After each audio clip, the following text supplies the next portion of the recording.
welcome to African News on VOP TV. I am Fina Okechukwu. We'll begin today's news in Malawi, where the government announced Wednesday today that Vice President Saulos Chilima will be honored with a state funeral following his tragic death in a plane crash that also claimed the lives of 8 others. President Lazarus Chakwera announced 21 days of national mourning on Tuesday when the wreckage of the small military plane carrying Chilima and a former First Lady was discovered in a mountainous area in the country's north. Some of the programs for the funeral includes flag flying at half-mast across the Southern African nation during the period of mourning, although no date was announced for the funeral yet. Do recall that the plane which was carrying Chilima, former First Lady Chanel Zimbiri, the ex-wife of former Malawian President Bakili Muluzi, 6 passengers and 3 military crew members and members of the staff went missing Monday morning as a result of bad weather. Hundreds of soldiers, police officers and forest rangers went in search for more than 24 hours before the wreckage was discovered in a forest plantation south of Muzuzu. Meanwhile, the remains of the victims were brought back to the Lilongwe on a Zambian Air Force helicopter on Tuesday night, when officials and mourners, including Chakwera and Chilima'S wife, Mary, gathered at the airport. The bodies of Chilima and their others were transported from the airport in ambulances as soldiers lined the tarmac and saluted them. In DR Congo, at least 86 people, including 21 children, lost their lives when a boat sank late Monday on the Kwa River, a tributary of the Congo River in the western province of Ndombe, Democratic Republic of Congo, DRC, and the tragedy occurred near the village of Lediba around 11 p.m. local time. Local sources reported Wednesday that the boat went en route Kinshasa from Moshe. So far, 185 people have been rescued, but the death toll is expected to rise as the exact number of passengers on board remains unknown. The situation in Sudan is dire, with a staggering number of people forced to flee their homes and seek refuge elsewhere in the country. The internally displaced persons, IDPs, are struggling to access basic necessities like food, shelter, and protection. The crisis is further exacerbated by the looming threat of famine, which is expected to affect several regions, including Darfur, Kordofan, Jazira, and Khartoum. The humanitarian situation is there, with millions of people facing acute hunger and malnutrition, including children who are particularly vulnerable to the devastating effects of malnutrition. The displacement and hunger crisis are forcing people to move in search of sustenance, shelter, and safety, putting a tremendous strain on already scarce resources. The situation is further complicated by the denial of humanitarian aid to those in need, particularly in Kordofan, Darfur, and Khartoum states. The international community is sounding the alarm, urging immediate action to address the crisis and prevent a full-blown famine from unfolding. The situation requires a swift and decisive response to alleviate the suffering of the Sudanese people. Rwanda accused the United Nations High Commissioner for Refugees, UNHCR, on Tuesday of presenting fabricated allegations to UK courts about the country's treatment of asylum seekers amid concerns about a migration deal that Britain signed with Kigali. This accusation came a day after the UN Refugee Agency warned UK judges that it could have new evidence from 2024 that Rwanda has endangered asylum seekers, even when the British Parliament passed a law declaring Rwanda a safe country for the UK to send asylum seekers, with a judge has granting the UNHCR permission to prepare a dossier before a flight of asylum seekers can leave the UK. However, a statement by the Office of the Rwanda's government spokesperson said that the UNHCR is lying, noting that one of the cases that the UNHCR has referred to relates was that of a man who was denied asylum in Seychelles, and the organization unilaterally decided he should be given asylum in Kigali without consulting authorities. The further noted that the organization seems intent on presenting fabricated allegations to UK courts about the country's treatment of asylum seekers, but Rwanda does not refuse asylum seekers. The UNHCR seems to intend on undermining the safety of Rwandan within UK courts.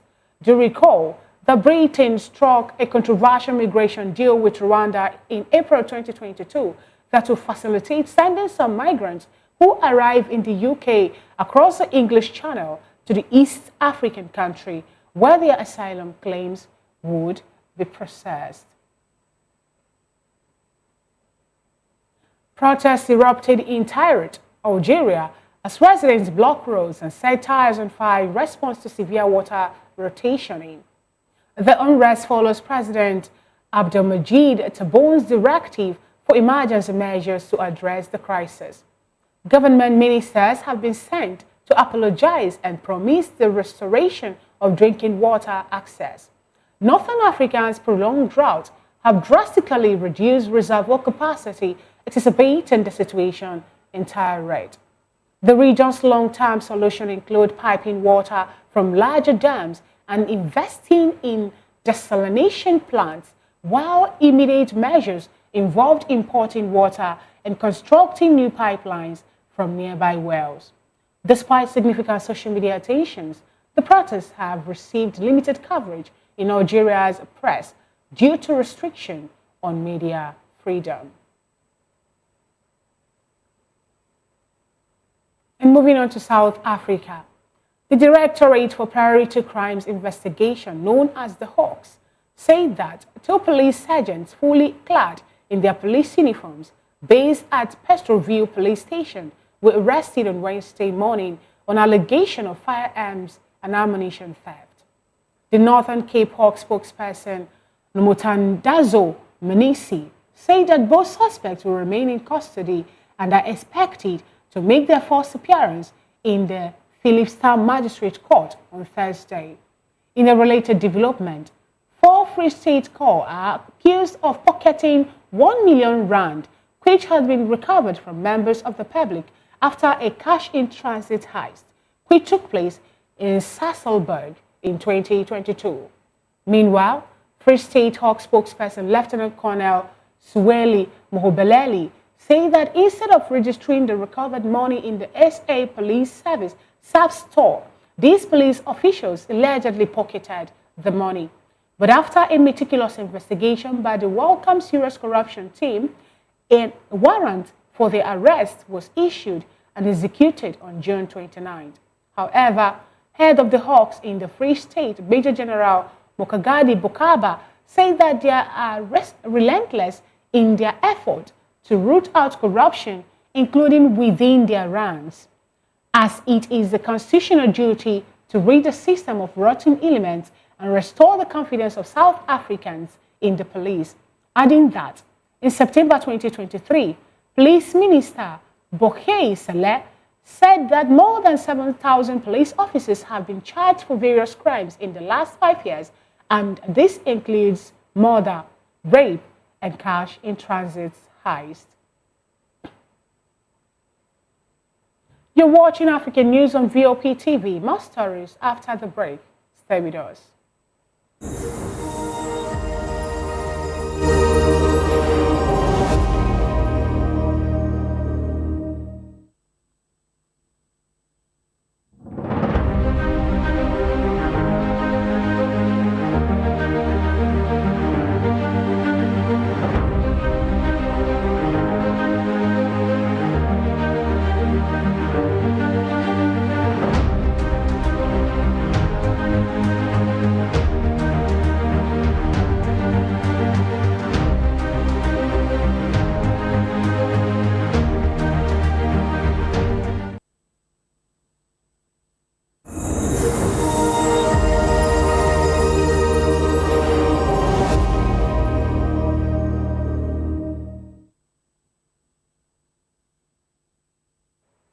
Welcome back to African News on VOP TV, now talking politics. South Africa's third largest political party, led by former President Jacob Zuma, has filed legal papers to hold parliament the first sitting on Friday, where the country's president is to be elected. Zuma's Mkhonto Wesiweza party announced that its 58 newly elected lawmakers would not attend the session, citing allegations of widespread irregularities in last month's national elections. Despite receiving over 14% of the vote, the party has not publicly provided evidence to support its claims, which the Independent Electoral Commission asserts have been addressed. The legal challenge urged the Constitutional Court to overturn the Commission's declaration of the election as free and fair and to mandate a new election. This development comes as the ruling African National Congress ANC lost its parliamentary majority for the first time since the end of the apartheid, now seeking to form a government of national unity with opposition parties. The outcome of these negotiations will influence Parliament's choice of president, which current President Cyril Ramaphosa, Zuma's rival, seeking re-election for a second term.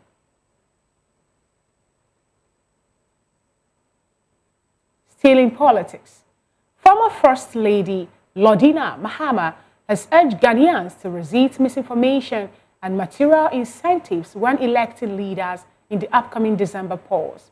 Speaking at the National Conference of the Ministers' Wives Association of the Assemblies of the God in Goma Fete, she emphasized the importance of choosing candidates who can improve the country's living condition. Addressing the conference, attended by 2,000 pastors' wives, Mrs. Mahama highlighted the crucial nature of this year's election. She called on attendees to join her in praying for her husband, former President John Dramani Mahama, for divine guidance and empowerment to transform Ghana's future positively.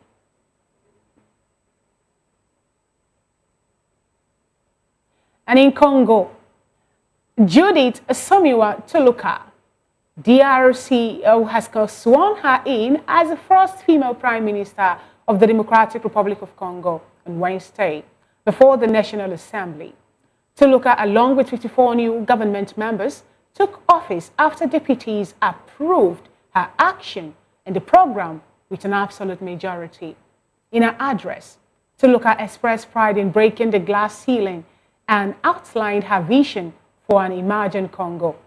Her plans include creating 2.6 million jobs, establishing an academy of mathematicians and artificial intelligence in Kinshasa, and addressing national security, economic diversification, infrastructure connectivity, public services, and climate change. Tuluka holds a master's degree in applied economics from the University Libre de Bruxelles and has previously served as the State Minister of Planning and Deputy Coordinator of the Presidential Strategic Monitoring Council in the country.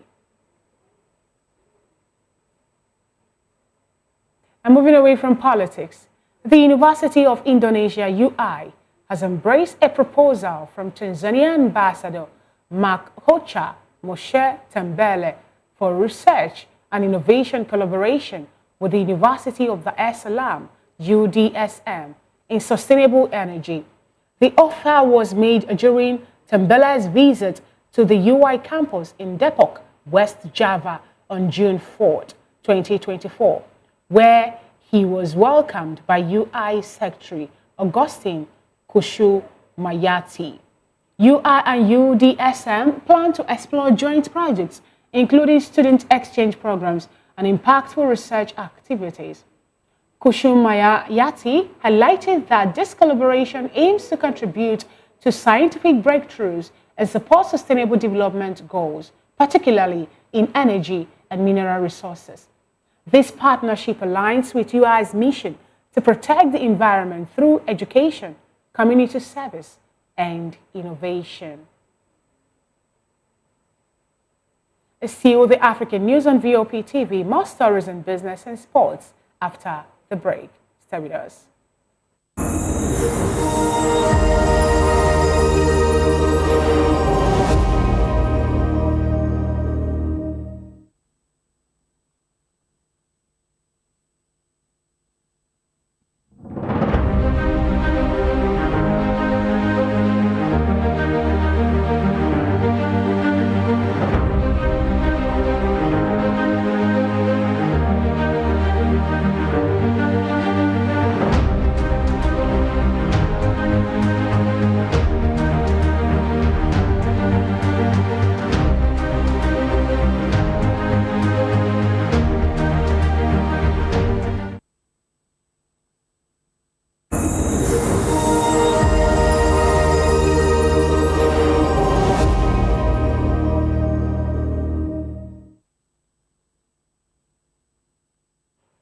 Welcome back to African News. Now moving on to business.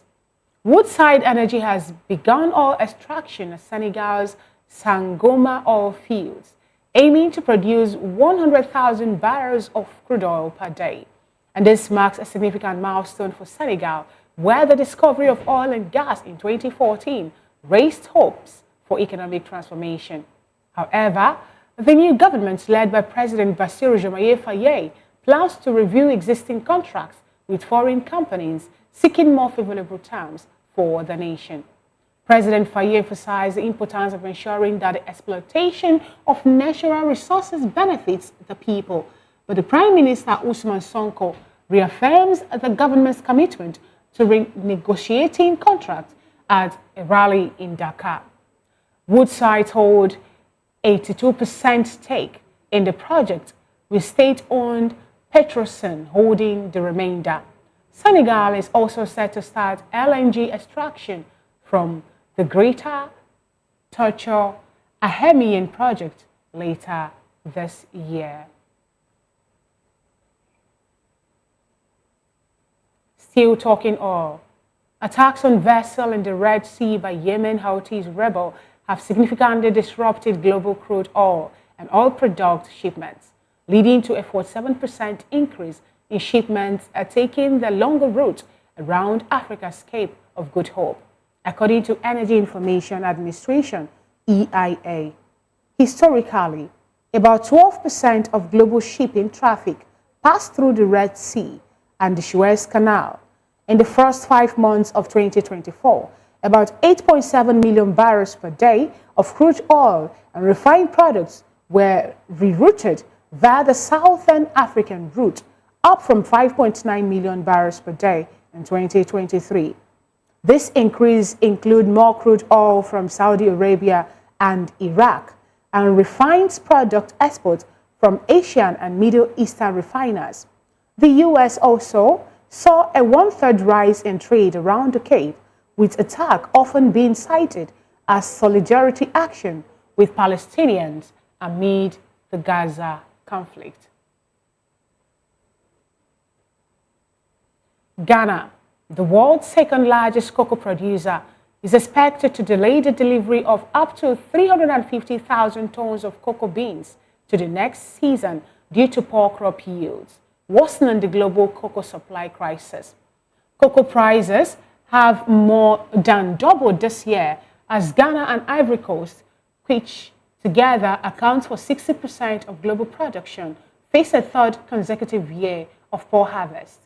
Ghana's cocoa crop has been severely affected by adverse weather, diseases, and illegal gold mining, leading to a drop in production, as farmers increasingly smuggle beans to neighboring countries for better prices. Ghana's ability to meet its forward sales commitment is compromised. This situation threatens the long-established pricing mechanism and could further impact cocoa prices and availability for chocolate makers worldwide.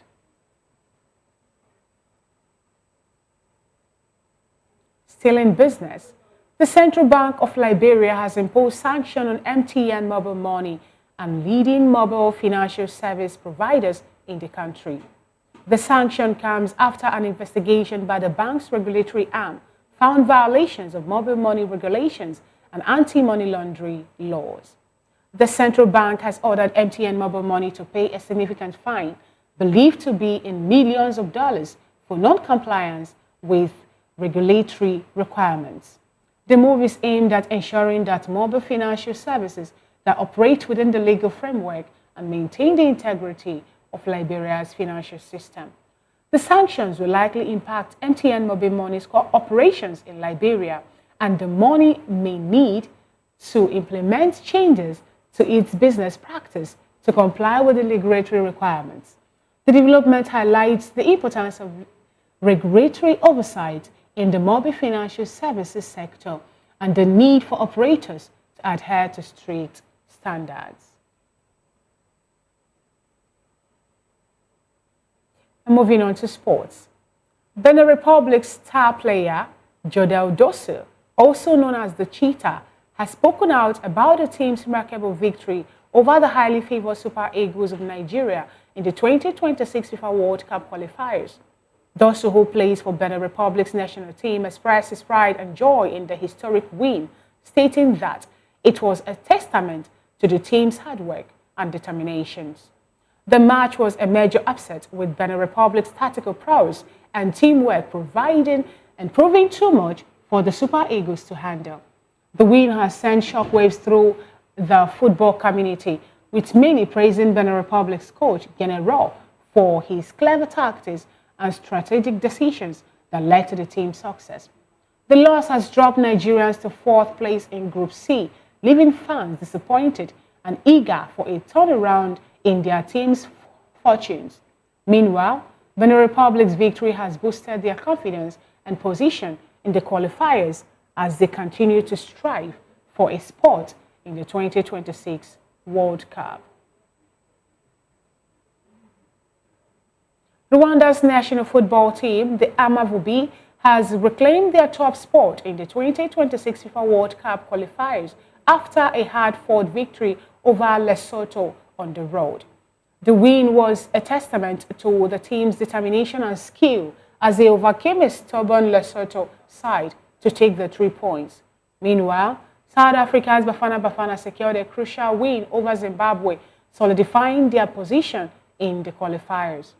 The match was a tightly contested affair, with both teams creating chances, but South Africa's superior quality ultimately told.